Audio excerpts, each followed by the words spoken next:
Now that Colonel Judy's here, we're gonna get started. One last shot. You landed just in time, Colonel.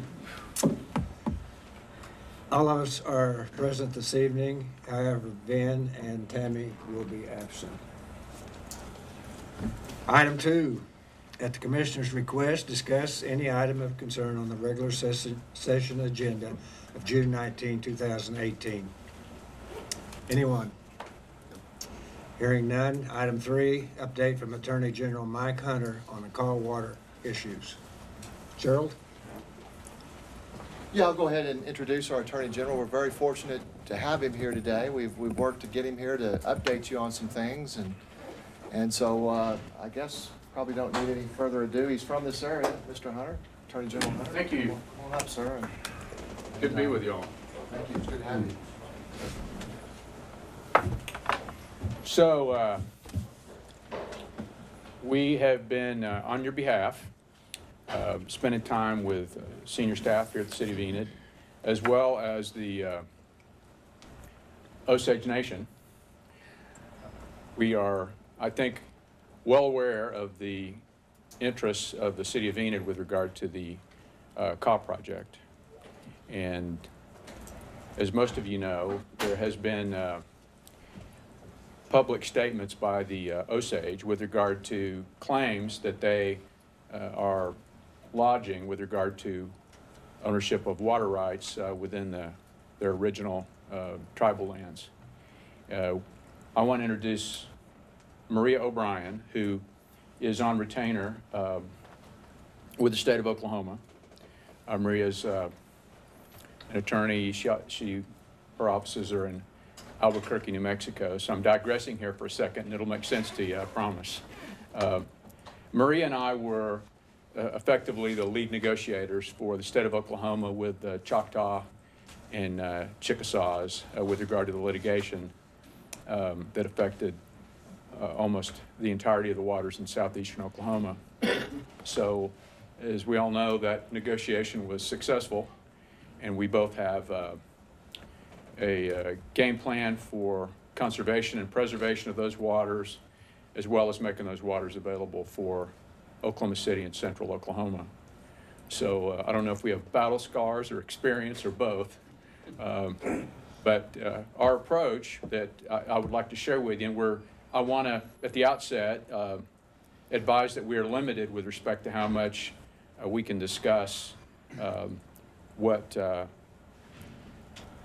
we're talking about with the Osage, but I want to report that they have been very reasonable and politic, and we are, I guess, resolute is the word that I'll choose with regard to staying at the table with them and trying to get any issues that exist that would represent roadblocks to the COP project addressed and out of the way. We understand your timeline. People in your senior leadership roles have been very transparent with us and very precise with us with regard to the exigencies of what you need to be doing and where you need to be, particularly in about a year.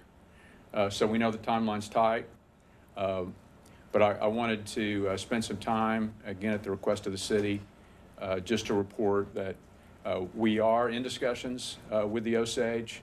They've got people who are in a position to make decisions and work out problems.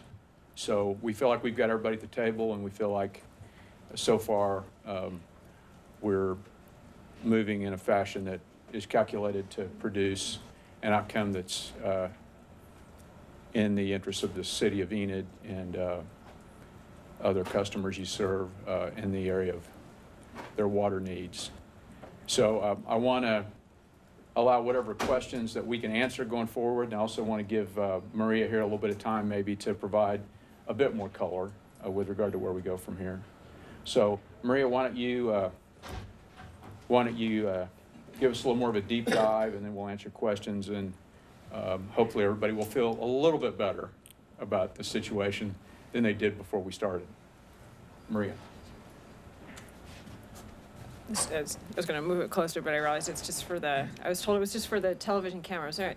It's wonderful to be here, and there's some familiar faces, as General Hunter indicated.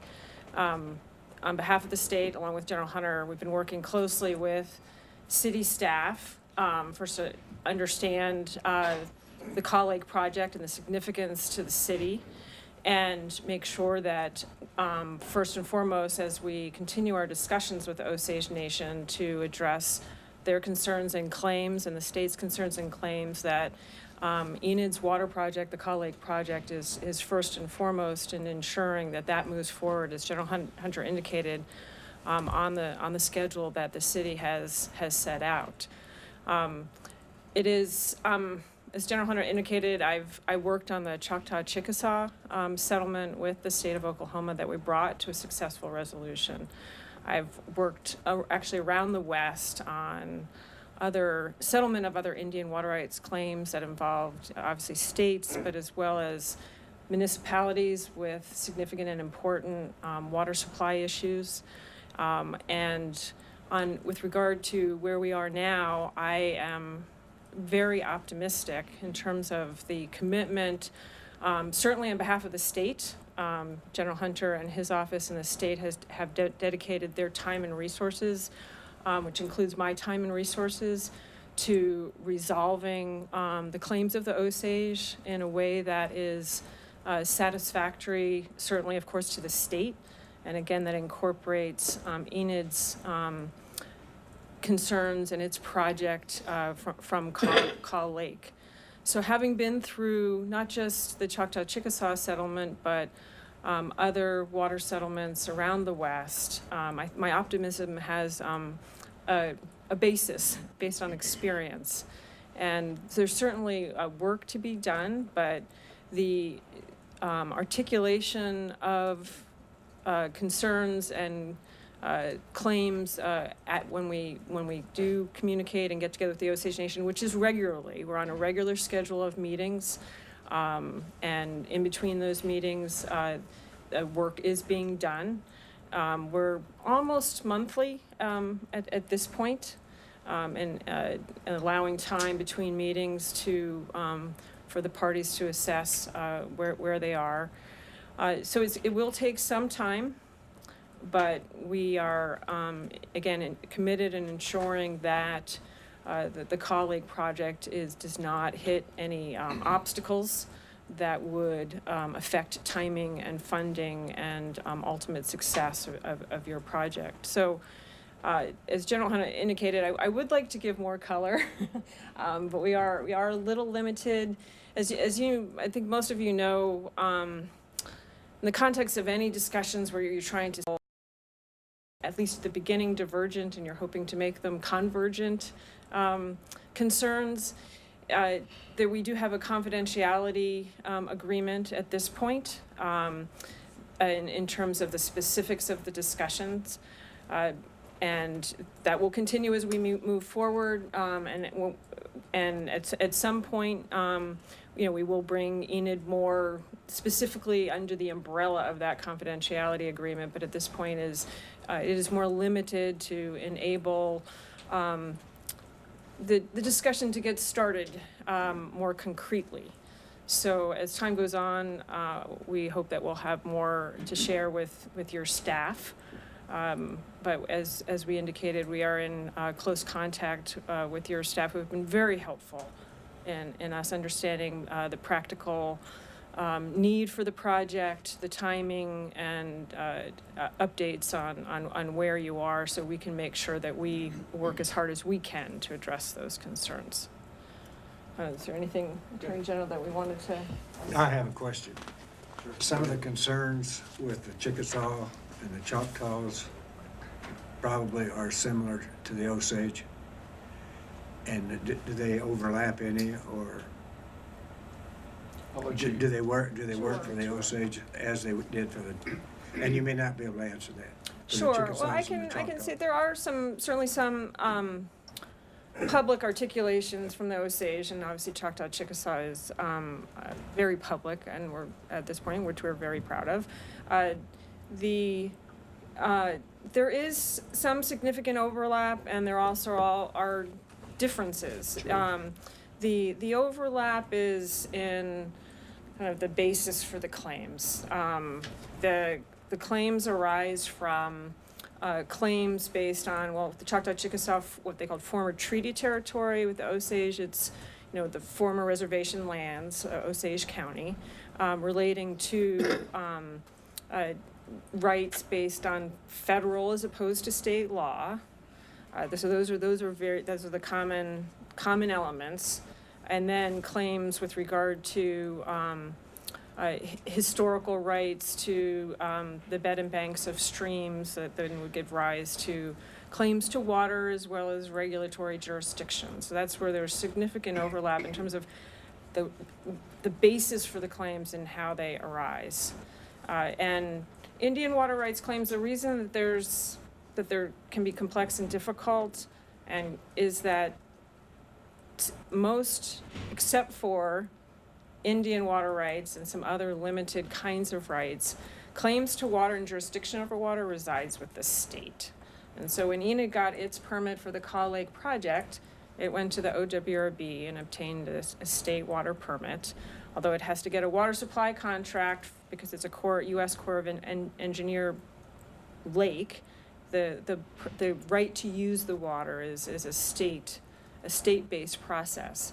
Claims of Indian tribes arise under federal law, and although there's some intersection, that's also where the conflict and the difficulty can arise, this state versus federal law. So what we're in these discussions and where we were with Choctaw Chickasaw and where we are with the Osage is where can we find and harmonize the need to address claims but acknowledge it's a shared water resource. And it's a shared water resource that the citizens of Oklahoma, the citizens of Enid need to be able to utilize according to certain rules, and we need to figure out the puzzle of how to acknowledge and harmonize the claims of the Osage Nation in that picture, who are also citizens of the state of Oklahoma.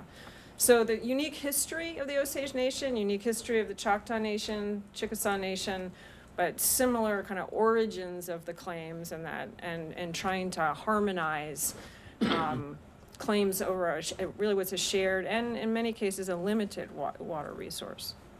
I think there are 4 other tribal designations over there from where the pipeline is coming from. Any negotiations going on with them? Yeah. To me, Chris, aren't there 5 tribal organizations? There's actually 4 that we're dealing with or that we have communicated with in Not face-to-face. 5. Not 5. But all the others have been fairly easy and very positive and supportive.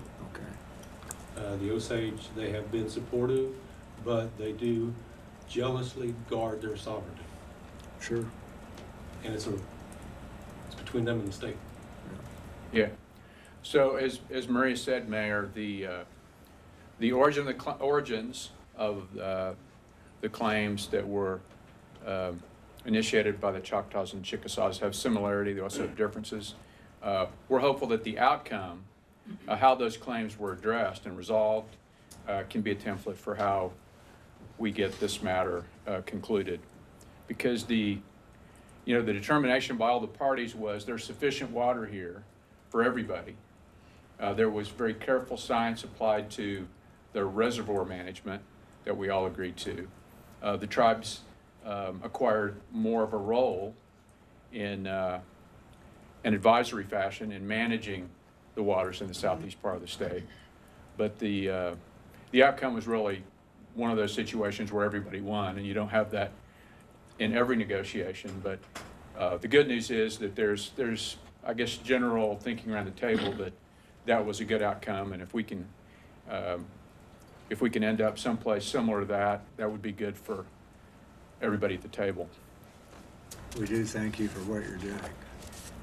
Well, the legislature gets a lot of criticism these days, right, Kurt? Yes. As a former member, I pay attention to that. But it's to their credit that they set aside a fair amount of money several years ago so that the Attorney General's office has the ability to retain expert lawyers to assist in water disputes. And so we have sufficient monies in what the legislature appropriated to the AG's office to retain Maria, and I think she's the best in the country. So we're putting the best team on the field, as we like to say. I don't want to be non-substantive, but I can't help but respond to the allegation that I'm from here. I am. Dana Watkins back here, I haven't seen him for 44 years. He and I graduated from Pioneer High School in 1974. I have a whole lot of relatives around, and so I just want to be clear, I have a vested interest in this. I'm going to have a lot of people mad at me who I share DNA with if we don't get this worked out. So I'm feeling a sufficient amount of pressure. I also want to, this is important. It's important to me personally. And we've had maybe half a dozen meetings, and I've been to all but one. So I'm taking an interest in this that I think is proportional to its importance, not only to Enid, but for this part of the state. And maintaining the relationship that we have with sovereigns in the state is very important to me. I think we're in a good place with almost all the tribes right now, and we need to preserve that, and if we can, grow on it. So, any other questions? I'm really sorry we can't go into any more detail than we have. We do have a confidentiality agreement that we've all entered into with, and for those of you who have had sticky negotiations, you have to walk before you can run. And so narrowing the issues, building confidence and trust with the people who are at the table is really important. And we want to make sure we're conscious of that and respectful of it. We understand that. Thank you, Mayor. Anything else before we get out of your hair? Thank you. Well, it's always good to have an excuse to be home. All right. Thank you all very much. Thanks for your time, and Thank you. we will keep you informed. Thank you. Item 4, discuss the Enid Woodring Regional Airport Terminal options. Oh no, is that you?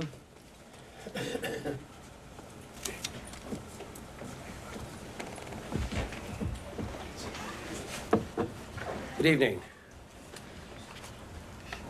That's the goal right there. I'm here tonight to talk a little bit about where we are with the project, some of the options that we have on the table, and to stimulate some discussion amongst the councilmen.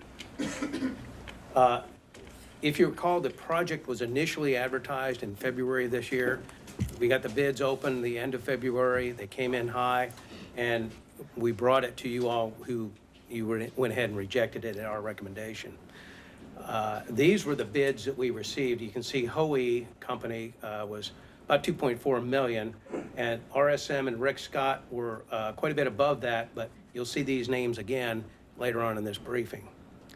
As a result of the rejection and looking at the bids, we got with CEC and their architect, GH2, out of Tulsa, and conducted a value engineering exercise, essentially reducing the cost of the project by $288,000, plus a couple of administrative things that are important to some of the contractors. We had required that they come to the pre-bid meeting in place in order to bid on the project. Some outsiders, some of the folks that are far away don't like to do that. Another requirement we had in there was a specific number of days that you had to do the project, 180 days with penalties assigned after that. One of the contractors was not real happy with that either. And another one was a standard, the contractor needs to do 30% of the work in order to ensure that that contractor sticks with it. We went ahead and relaxed it. We took all of those out of it. We re-advertised in April to May, got new bids. Unfortunately, they came in high again. And these are the bids, how they came in. You remember RSM came in higher the first time. They came in quite a bit lower this time. And then Rick Scott came in quite a bit lower. They both chopped off $500 down to $420,000 off of their bids. And then the others, we don't really understand why Hoey went up, but then Crossan was up there high too. At this point, we decided, let's take a look at the plans and specs and see whether these bids are valid or not. So we hired a company, Pre-Construction Services Incorporating, to make an independent assessment. And they came back 2.45 million. So essentially, at this point, we believe that the plans and specs for that building that I showed you a few minutes ago probably requires a cost of about $2.4 million. So what are our options? I'll discuss each of these in a little bit more detail. We could redesign with a different architect, go with that, throw out the plans, renovate the existing terminal. There are some problems with that, and then, or award the contract with an increased budget to RSM.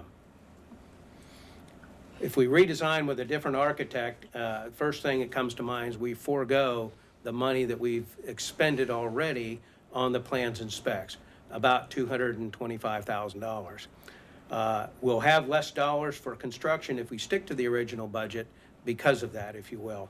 And as a result, we believe in talking with the engineers and the architects that by going to a smaller budget, now that we've clearly defined this project as a 2.4 million project, if we go down to 1.8, we may not get the building that we want.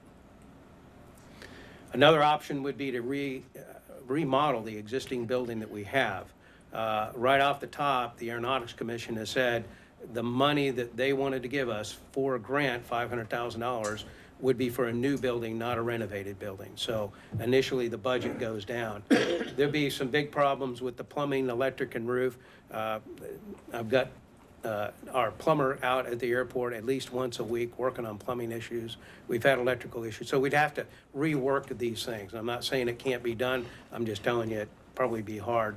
Day-to-day operations would be affected. The restaurant would probably close down. We'd probably have to get a couple of big portable buildings and put them out there for the duration of the project. And in talking with some of our engineers in-house, that it's questionable how much savings in the end you would have. The final option would be increase the budget to RSM. Based on the bid results as we've seen, this terminal as designed would cost about $2.4 million. I guess the question is this the building we want? Okay, these are the dollars that we had assembled for the original project, $1.8 million. Okay, you see the OAC grant, private donation, the airport fund, and the Oklahoma Strategic Military Planning Commission. Additional funding that I have identified could be another $150 from the Oklahoma Strategic Military Planning Commission. I've talked to Cooper about that. The airport fund, we could draw another $150. The FAA, we could get just under $250,000 to put against this project as well. And another option would be to, in the capital improvement plan, you'll recall, we've earmarked $400,000. You've earmarked $400 for Boeing Drive. That's the main road coming into the airport to the terminal and the tower. Together, that would, in theory, give us the money that we would need for the project. I know there's some financial issues with having the money to encumber at this point, but these are the areas where I believe we could get that money to do the project as it's set up right now. Questions and discussion? Yeah, I just want to jump out quickly. I know you and I have discussed, and we talked about wanting to bring this to you guys. So really we want a good discussion here because I think we've given you three options we could pursue. It's clear to us, unfortunately, the building that has been designed now is not a $1.8 million building. Although I know that Ono had extensive discussions with the architect early on, telling him what the budget was. The difficulty when you design a building from scratch is frequently you run into challenges. Something new that we've learned in this process is probably going forward, maybe on some other projects that we're concerned about cost. I didn't even realize we had these third-party people that are contractor types that you can go and have them do an independent cost analysis and estimate. And so I'm pretty comfortable with what, and so is Ono, about what we just told you. What we have is a $2.4 million terminal design.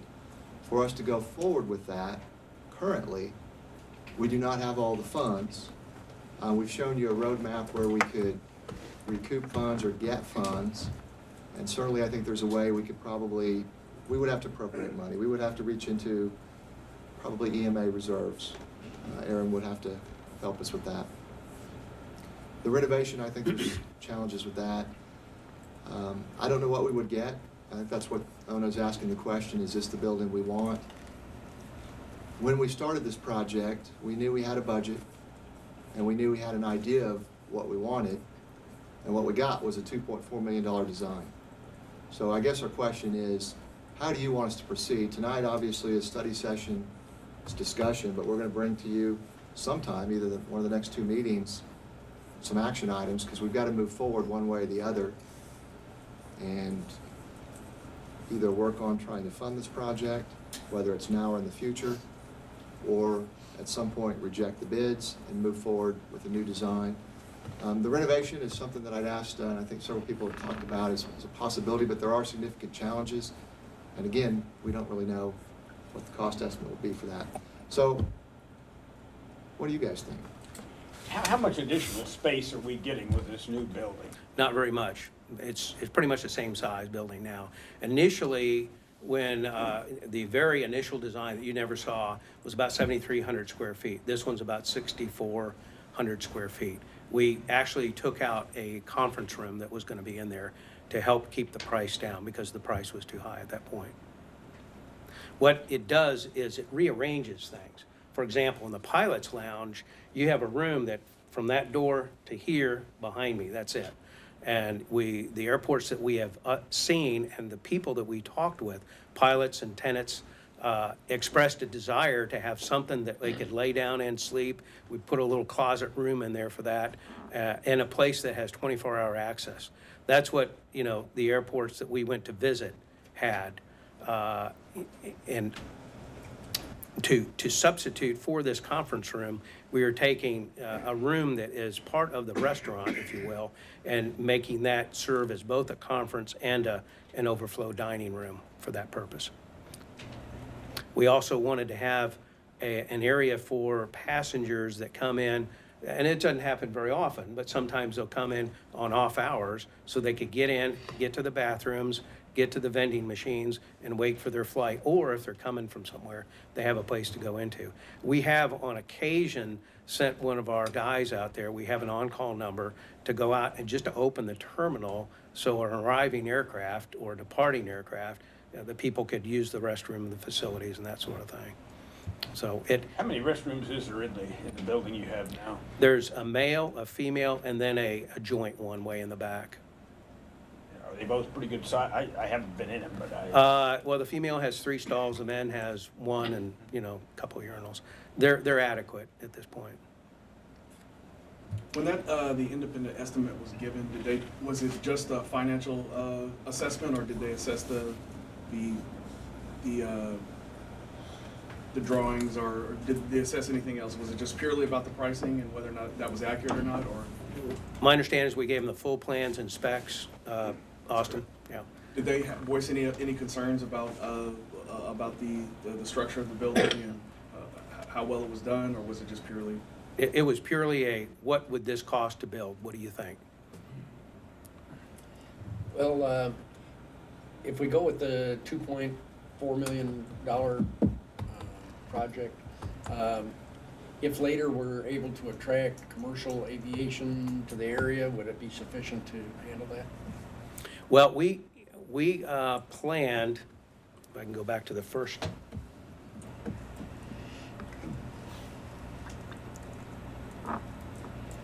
I don't have the exact slide, but this, if you imagine, this is one kind of a rectangular building.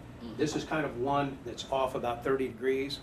There would be a third one over here that we would build for the commercial service. Okay. That was the idea, to have 1, 2, 3 like Kind that, of modular. Okay. if you will, yeah.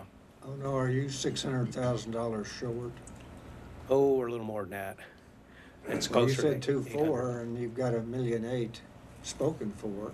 But with that $1.8 million, 220 of that was for the plans and specs. So the actual construction was less than. So that brings it up to $800,000. Yes, sir. Well, your figure was like 2,700,000 something. That's the total money that I went out and looked at as possible money to bring in for this project. Just maybe money. Well, I would say the Oklahoma Strategic Military Planning Commission, the FAA money, Yes. those are pretty given. The 150 in the airport fund, that's given. I know we set aside, or I don't know how the finance guys do this, but they earmarked 400,000 for that road out there. So the money is or will be there, so. But the problem with grants is you do it with your money and then you get reimbursed, except for the Oklahoma Strategic Military Planning Commission. To me, the importance of that building is to be functional. We know we're gonna be landing more and more aircraft from Vance Air Force Base. And you're looking at a 70, 80-year-old building that's needs to be replaced. Yeah, I agree that, I think it's important for the partnership we have with Vance so that they can use it. But I also think it's important that we upgrade the facility. It's old, I'm sure it's not energy efficient, I'm sure, there's a lot of reasons that we need to upgrade that. Not the least of which is we spend a lot of money in this city on economic development. And to close the door on the pathway to get to Enid seems like an unwise thing to do. That's a good point. Well, I want to say, we would not be closing the door. What we're talking about is options. Right. There's no question we're going to do something with the terminal. Right. The question really is this the building we want? It's going to cost $2.4 million. Or do we want to go back and see if we can get something for 1.8, which is what we originally talked about? I don't know that we can get anything that approximates this. Obviously, we can't get this. So it probably would be simpler and different. And that's really a decision you guys get to make in directing us. And so that's really the guidance we're looking for. I would agree with Ono that those monies are probably going to happen. Like some of them are already, like the one that's in the budget. Certainly there's actions that have to be taken in the future for those monies to be available. And at the point that whatever we're going to do, whether it's award this or design something new and award it, you got to have all the monies at that time. So if we're waiting on money that's out there, then it has to be made up with something else, and that's what Aaron would have to work on. We would, even with the 1.8 million, our intent was, this actually isn't even in the budget yet, I don't think, because our intent was when it came in, we were going to bring you the budget item to fund it because it came up during the year. Or actually it came up, I guess, in last year's, I don't think we knew what the budget was, or we would have put it in the budget probably last year. That's probably what happened. So that's really kind of where we're at. The project is definitely going to happen one way or the other. The question is, what are we going to do? Yeah, well, I'm not, remodel, I agree. That thing, that's one of those rabbit holes, like when you try to remodel part of your house, you start out thinking it's gonna be one number and it ends up being way, way more because you can't anticipate everything that's gonna happen. Well, we had that on this project. I know, but it's even worse. So But in fairness, we've had that on a lot of projects too, I know. so it happens. It's difficult to build a brand new building, and it's difficult to renovate totally. When we say renovate, I'm thinking that's even probably implode part of it, I would Right. think, to fix things. If I may say something on, Total, I'm sorry, go ahead, George. well, total redesign, I don't know. Now we're gonna start over with engineering costs, so we're gonna try to build something for 1.8, and then we're gonna re-spend all the money for engineering a new complex. Well, That's about it. You're gonna looking at lose about $500,000 in the equation. Right. So My option would be to move forward with it and figure out how to raise the money. Well, it And I actually, don't know what all that entails, but, well, Mayor, it actually appears like there is a plan to finance. It's just more of a matter of whether the city can advance the funds needed to get it done and then get reimbursed. Isn't that really what the issue is? Yeah, because, yes, Financing because what we would picture. have to do is probably appropriate monies that's in the EMA fund balance or reserve at this time. I'm sure we've And got a then little recoup money some laying of it. around somewhere that we could use. Well, I've heard there's a pretty expensive project out there on the horizon, so we're kind Yes, of, yes, well, any I money know. that we're But it's, putting away is. we know it's not gonna probably happen spoken in the for. next year or two. Yeah. I agree with you, Mayor. I think we I like the project. move forward. Yeah. If I could say something on behalf of the engineers and the architects, we pressed the architects for an answer. Why did this come up so much higher above what we had originally estimated and what you had estimated? Well, one of the answers is the price of steel has gone up in the spring.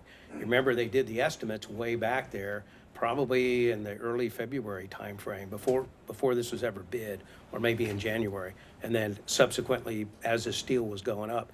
Another thing, and I hadn't thought about this until today, they said that there's a lot of projects out there right now, both in Tulsa and Oklahoma City.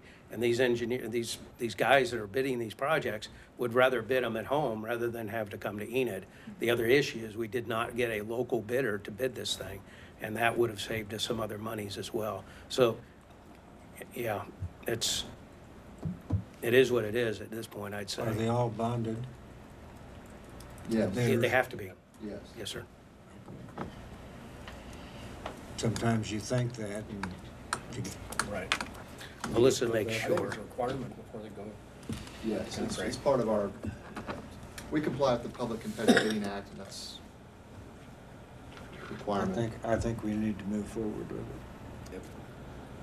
Okay, well, this So, is the feedback we need to So receive. just to be clear, so the $1.4 million project, we're gonna push with we're at 2.6 now? 2.4. 2.4, and that's not including the cost that we have to spend on engineering? Excuse me, you're probably right, 2.6, including the 2.6. engineering. That's right. Okay.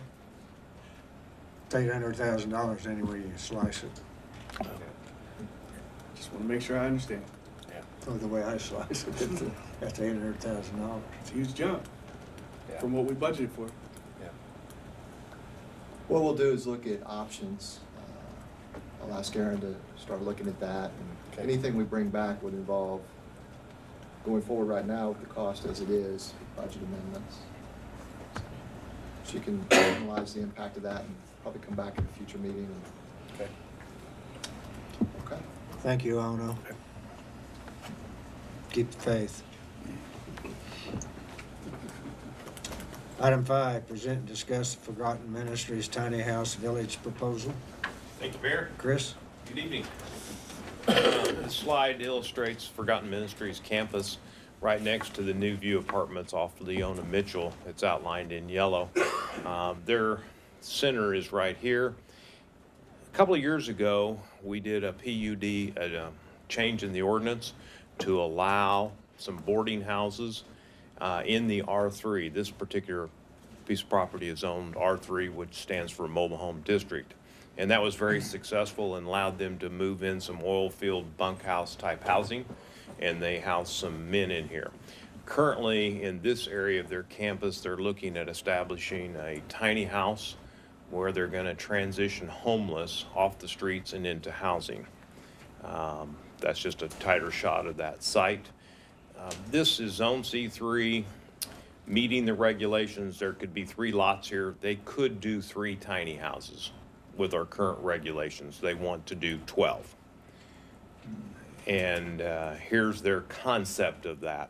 The drawing changed, this is more, so this is north this direction, and here's forth, so their center's off this way. And here's a layout of the tiny houses. These are roughly in that 300 to 400 square foot range, and they're helping people come off the street, so these people will not have cars, so you don't see parking here. But when we back up and look at their overall campus, they do have parking here. There is, opportunity for some street parking, but primarily the people that would be living here probably will not have a car. So providing parking spaces would not be something that they're trying to do.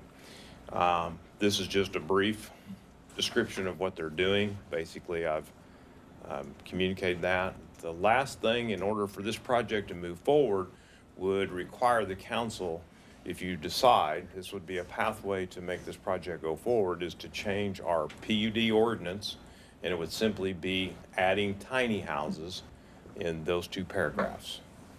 If you do that, we'll bring it back to you in an ordinance where you'll actually adopt it. It'll have to be advertised. And once that is in place, then Forgotten Ministries would be prepared to start the PUD process, which you're familiar with. They would go through the planning commission, they would come to you with their master plan and their final site plan, and ultimately this body would be the approving body. These would be permanent structures. We're not talking about any kind of mobile home thing or anything. I would imagine, Commissioner, they will be on a trailer. Most tiny houses are on a trailer, so they could be moved. But what he would be asking for is 12, and he may start with 3 or 4 and add those as he has funding. Who would own the tiny houses? In my understanding, it would be Forgotten Ministries. What are the big red things they show there? What are those supposed to be shrubs? trees. Red trees. These right here, these, Yeah. that's a tree. Oh, okay. Probably a blossom. Red bud. Chris, who owns the property now? Forgotten Ministries does, Ministries? yes. This is staff's proposal to you as a pathway to move forward. Otherwise, as I said, this particular piece of property, they could do 3 in there, and we would just simply issue the permits. There would probably have to be variances granted to the parking, because when you have housing, it says you have to have parking, and if they're not gonna do it, then that would be a trip through the Board of Adjustment. But if we do it all through the PUD process with you, then all those details can be worked out. Have they looked at other cities that have tiny houses? Yes, he has, and I invited them to this meeting. They were here last study session, we didn't get to them, and something came up and they couldn't be here, but they could articulate, yes, they've seen this in action in other cities. I believe Cleveland was one of them. Is that area about a half a block, it looks like? Yes. Let's see if I can go back to my original. So, yeah, there's a block here, and it's a little bit more than a block, Commissioner. I think there's 7 lots, and a lot being 25 feet. Do you know if their vision is, this is temporary housing to help them move into more permanent housing, or is it permanent housing? I believe you've nailed it, Commissioner. It is Kind of a transition. person that currently is homeless, Yeah. and this is an opportunity to move them off the streets and into a tiny house. And then they also, and part of their ministry is they help them with budgeting, jobs, and ultimately to get them back on their feet and where they can provide for themselves. Chris, do you know if there's a storm shelter built in that area? No, sir, I do not. Those houses are all on wheels. Yes.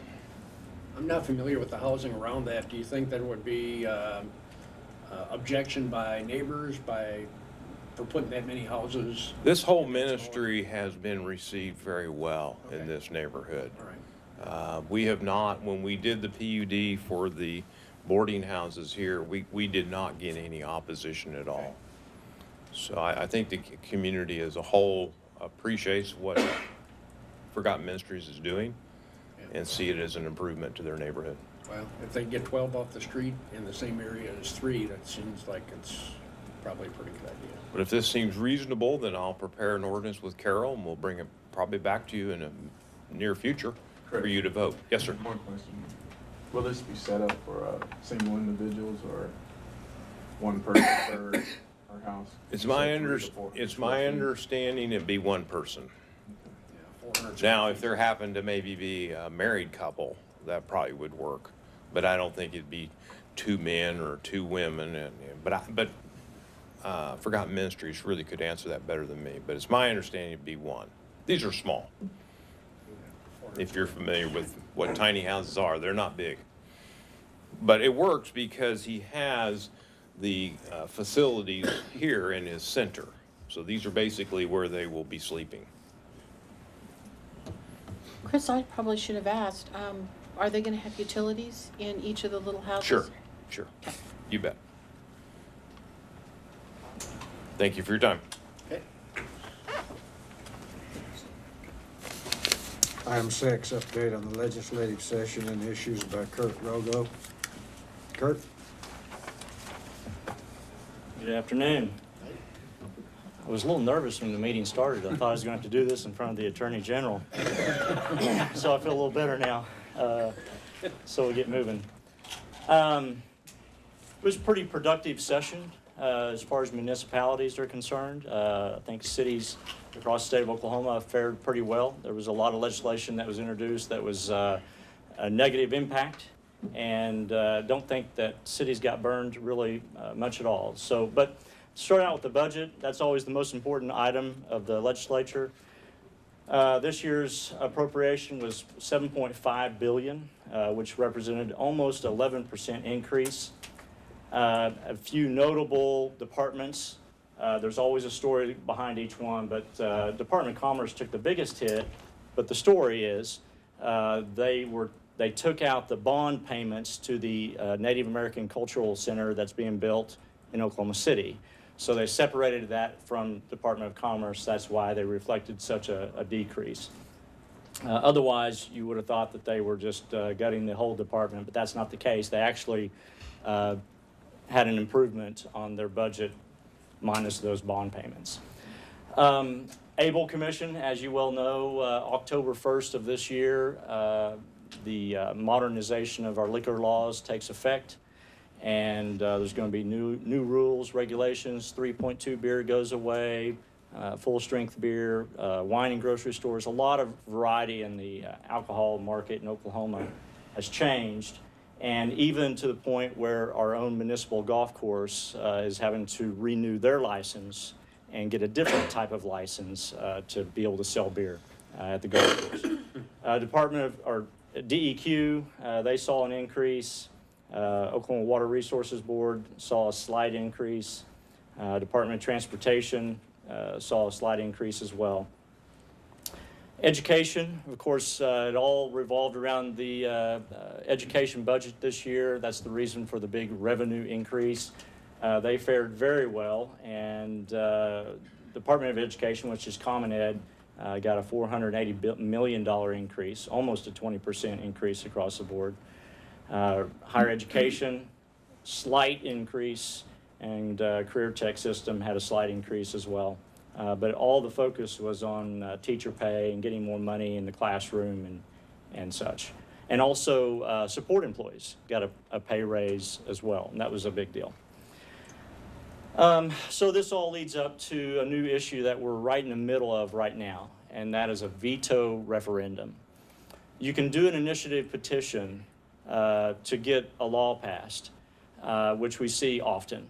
And but this one is a initiative petition to veto a specific piece of legislation, which we have, I don't think, ever seen in the state of Oklahoma, but it's been buried in our Constitution to use, and former Senator Tom Coburn has chosen to kind of lead the group to create a veto referendum on the revenue bill that passed. Give you a little timeline of what's kind of going on. On March 26th, that was when the historic House Bill 1010 in special session 2 passed the House of Representatives by a 3/4 majority. And they made 3 attempts, one in November, one in February, and I couldn't believe it, but they made another attempt just when everybody thought they couldn't get it done. 3/4 majority is a huge deal, especially with the Republican majority. And they passed it in the House, which led to passage in the Senate with their 3/4 majority. And Governor signed that bill, which created $500 million of new revenue. That was the fuel tax, cigarette, hotel, motel was in there, and then they later repealed it, other tax increases. So right when you increased revenue, created the revenue for the teacher pay raise, then that's when the strike or the walkout happened. It was a little bit in backwards order, but the teachers couldn't shut the machine down in time. They wanted to make a point, so they did for the next 2 weeks. On May 1st, that's when U.S. Senator Tom Coburn showed up with his group, Oklahoma Taxpayers Unite, and a veto referendum petition was submitted by this group challenging House Bill 1010, and the XX means Special Session 2. On May 10th, a challenge was filed by the Professional Educators, POE, which is a large education group in Oklahoma, to protest the veto referendum. And on May 17th, a group of individuals and organizations, which includes OEA, filed their petition to battle against the veto referendum. On June 11th, which was last week, they heard oral arguments in the state Supreme Court. And we've not heard, in fact, I just texted some of my colleagues this evening to see if we've heard anything. I've not seen anything in the newspaper. We've not heard anything from the Supreme Court as far as their decision on how they're going to treat this petition. So we're just kind of waiting on the Supreme Court right now.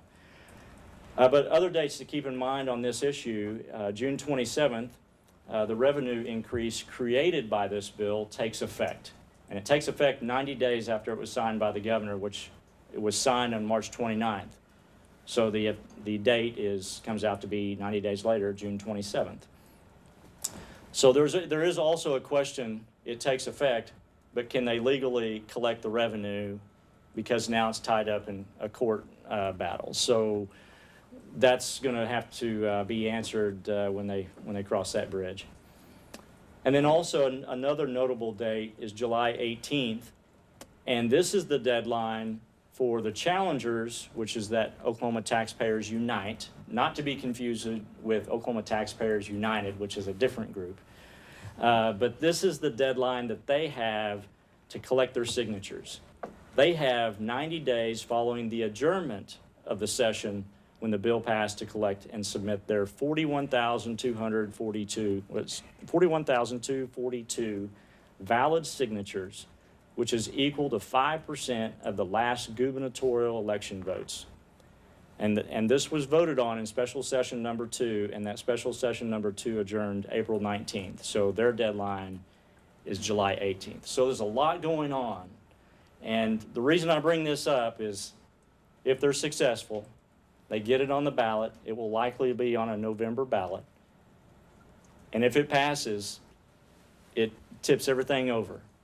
And I have a feeling that the legislature would want to keep their promise to the teachers and try to keep that pay raise in effect.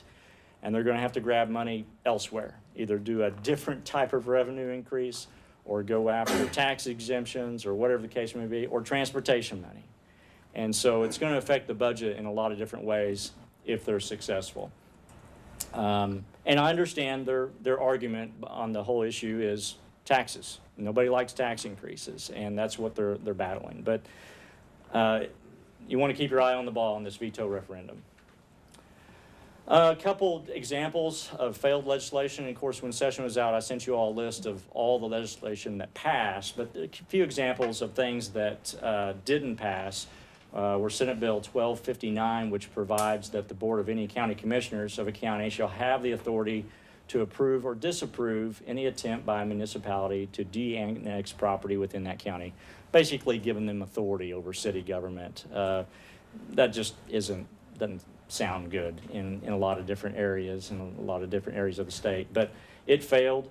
Another one famously known as the trash bag bill, Senate Bill 1465, where it was preemption language that didn't allow cities to enact codes on what type of auxiliary container, and it was mainly those trash bags, and styrofoam cups would fall into that area as well. But that was a couple examples of failed legislation. And then another one was the public finance, providing bond oversight by the state of Oklahoma. That's just state trying to get into municipal business of how they do their bonds. There was an identical bill for school bonds. Both of those failed. I have a feeling that those are going to be back. Perennial, I call perennial legislation. Would the two before this slide come back next year too? I don't know. I don't know what the issue was. That bill, Senate Bill 1465, had active lobbyists lobbying for that thing. And I want to say it was maybe the company that makes some of those auxiliary containers. Is there any city in Oklahoma that's attempted to restrict those particular things? Enid tried about 7 years ago. They looked at it. They didn't actually vote on it. The commission talked about it. It was in Eric Benson's first or second year, I want to say. And it was all about the trash bags. When you go to the city dump, you have those trash bags that go up in the air like kites. And there are some cities that put in fact, I was in Maryland a couple weeks ago, and I had to pay 5 cents for a plastic bag. It was a deterrent to keep me from buying it. But things like that, and I'm sure it was that city that put that 5 cents on it, possibly. But there's none in Oklahoma that you're aware of. I'm not aware of any city in Oklahoma. I just know that we've talked about it in the past. We should at least have, the argument that we made on this was the majority of your landfills in Oklahoma are controlled and owned by cities. So it should be cities that get a say in what kind of trash goes in that landfill. If we had landfills that were predominantly owned by the state of Oklahoma, that would probably be an appropriate piece of legislation. But that's how we were able to defeat that. What was the vote on that, Kurt? Didn't get heard. It passed committee, and it was not heard on the House floor. So that's how a lot of these bills just die. You build up enough resistance where the speaker and the floor leader decide that there's not enough support there, and they don't hear the bill. Because if it's not going to pass, I don't want to waste a lot of time. Past legislation. These were I think, two of the best, especially in my eyes for Enid. And Senate Bill 1294 was the water bill that was started up by the Northwest Water Group, which the city of Enid participates in.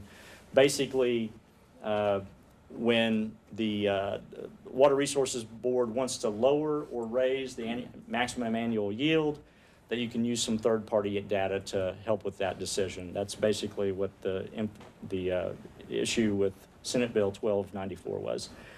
And then, of course, Senate Bill 1576 prohibits construction of wind energy facilities wherever there may be military operations.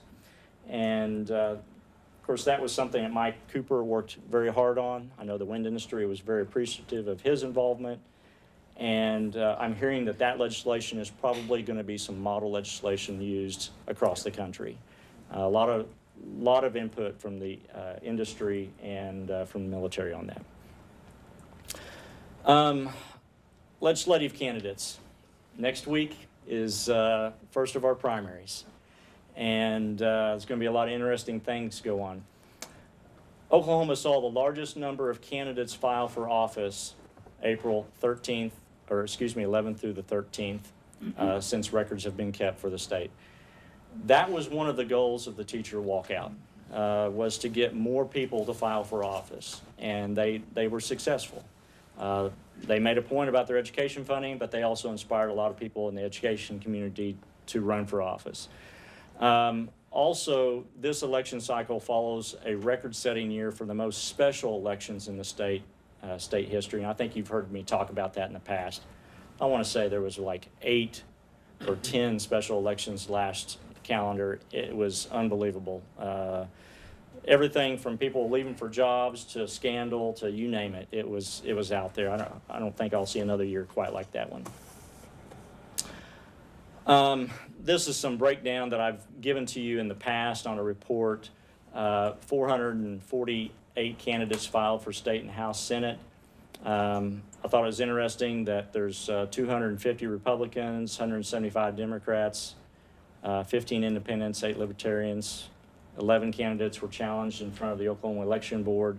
I don't know if that represents the one or the 448 or not, but I can slice and dice this any way you want. But I think the main thing to say here is we're already guaranteed a 29% turnover in the state house and the state Senate legislature total. And that's concerning every time I see that large number. And there's probably going to be a couple incumbents across the state. Somebody's going to, it happens every election cycle, there's going to be a couple incumbents lose. And so it's possible that will tip over 30%. More slicing and dicing. 20 incumbents had no challenger, 82 incumbents had challengers. It's always interesting to see who skates by. But hopefully they're doing a good job in their districts. And if you want to look at the elections, the list of who is running across the state, you can always go to the state election board for more information. All right, state question 788. Anybody know what this state question is? All right, this is the medical marijuana issue. It's on the ballot a week from today. There has been a lot of discussion amongst us and OML. In fact, OML is starting to get calls on a regular basis, almost daily, from cities across the state, wondering how to handle this issue if it is successful.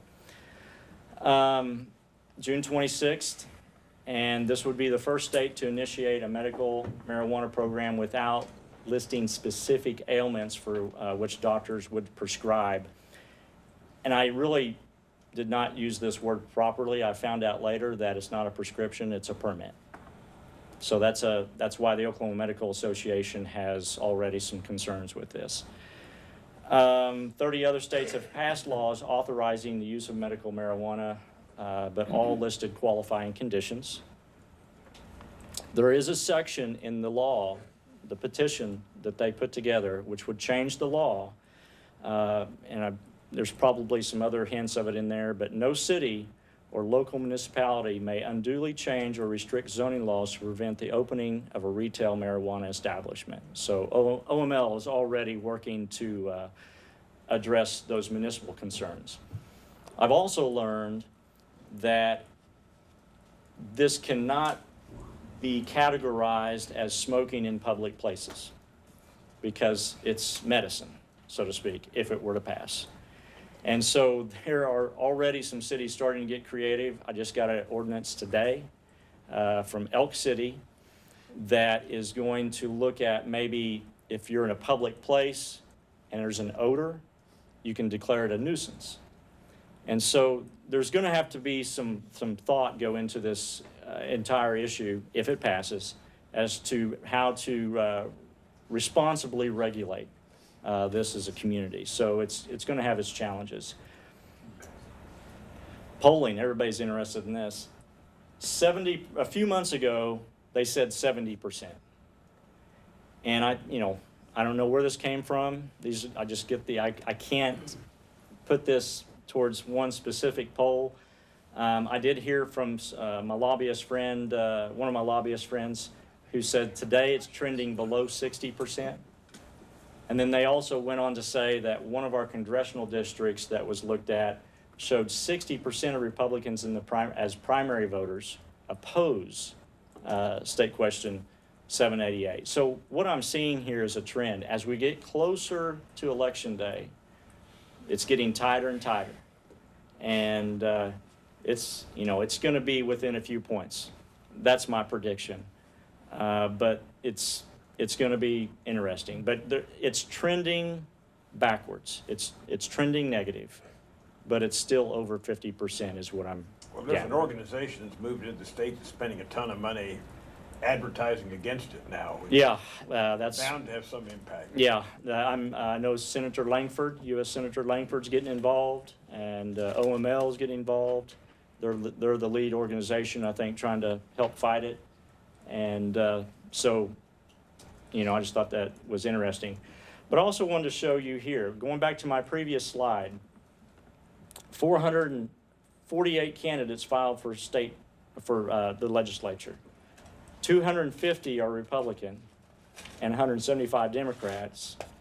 And it's trending 60% of Republicans, primary voters, oppose it. So, there's going to be more Republican primaries in the state than Democrats, is what I'm saying. So it's going to be interesting to see where this lands. Just more on the primary issue. Governor Fallon, I got an alert yesterday that she expects to call legislators into special session if it passes. The governor is concerned that the state would not be able to have a system established in 30 days after the passage as called for in State Question. The health department is the one who is the agency going to be regulating it, and I'm sure they have something in their file to deal with this. The governor still plans to talk with leadership about special sessions, so that's kind of up in the air. But I say all this to say that, obviously the medical community is going to be involved if there's a special session, if it passes. I would also highly suggest that OML be involved just because of the municipal concern. Interim studies. On the House side, the deadline has already passed, June 8th, to introduce an interim study. And on July 13th, or maybe before, the Speaker will either approve or disapprove those lists. And you can see the entire list on the House website. On the Senate side, July 13th is the Senate deadline to request. If you have any ideas from anyone in the room about any issue that the state legislature should look at and study, as you all do in your study sessions, now's the time to maybe request that in the Senate. We can talk to our local senator, we can talk with OML, and get those ideas out there. The Senate would like to have their interim studies wrapped up and concluded by November 9th. So they have different deadlines, and the Senate has not released their full list yet, as of yet. A couple examples of two that I'm going to be watching. On the House side, modernization of the Open Meeting Act by Speaker Charles McCall. Well, you know that's going to get approved. It's the Speaker's interim study. He is looking at video broadcasting as it relates to open meetings. He doesn't want to destroy the integrity of current open meetings, but we're entering a new age of technology. If there's maybe somebody on a board or council that can't be there, but they can be there via Skype or Zoom, can they legally vote?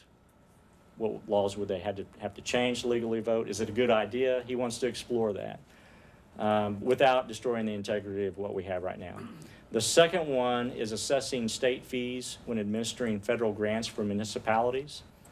I've learned that this one was requested by the city of Broken Arrow, and Representative Kevin McDougal is the one who's going to be conducting that interim study. Evidently, I'm guessing that the city of Broken Arrow received some federal grants that was passed through the Department of Transportation, and they felt like they kept too much of their administrative fees just for being a pass-through.